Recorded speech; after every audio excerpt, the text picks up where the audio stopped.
So we've got the Russell Brand story. I don't know if this is keyed up. No, that's not the Russell Brand story. Hello. There we go. Firstly, thank you for these incredible and overwhelming messages of support. We're very fortunate in a way to live in a time where there's so little trust in the British government. We're very fortunate, I suppose, that this There's is no happening trust in the at British a time government. where we know that the law has become a kind of weapon. Political weapon. To be used 100%. against people, institutions, and sometimes entire nations that will not accept and tolerate levels of corruption that are unprecedented. I'm speaking particularly to those of you that are watching this in the UK. How do you feel about your legal system right now? How do you feel about some of the high-profile cases that are not being pursued and prosecuted? How do you feel that the Southport murders were handled? How do you feel about the government of Keir Starmer? They hit a lot. That's just sort of general context. I've always told you guys that when I was young and single, before I had my wife and family, who were just out of shot over there, my beautiful children, I was a fool, man. I was a fool. And we've all been that when we were young. Like the Lord. I was a drug addict, I don't believe in all the good stuff. An imbecile. But what I never was a rapist. I've never engaged in non-consensual activity. I pray that you can see that by looking in my eyes. I want to thank all of you for your continuing support. I want to let you know that our show will be on Rumble on Monday. Thanks for your support there.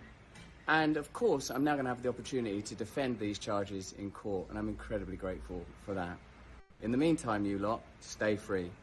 And we will be continuing to discuss this matter. So, everyone that knew Russell Brand or of Russell Brand back in the past knew what he was like. He was a drug addict, alcoholic, sex addict. He admitted that. He admitted that he was deranged, but he still had women throw themselves at him. And the thing is, now you've got someone that's come forward to say, oh, well, he needed to rape me because he blah, blah, blah. And it's like most of the time you can tell it's just rubbish. And you ask simple questions. Was you drugged out your brain when this happened? Yep. Can you remember it? Well, I remember saying no. Well, what else do you remember about it? Well, I can't remember nothing.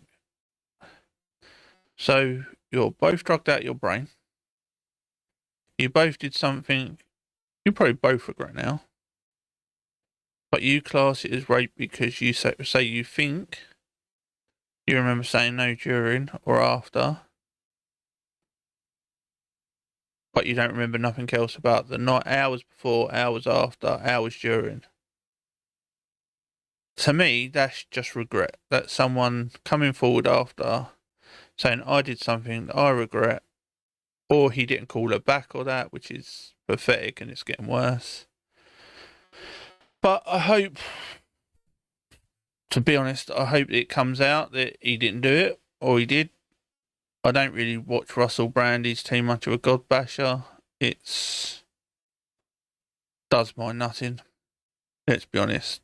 God bashing, any religion, sitting there telling you people you've got to believe in a certain religion or a certain way just because it was their religion, to me is not interesting at all.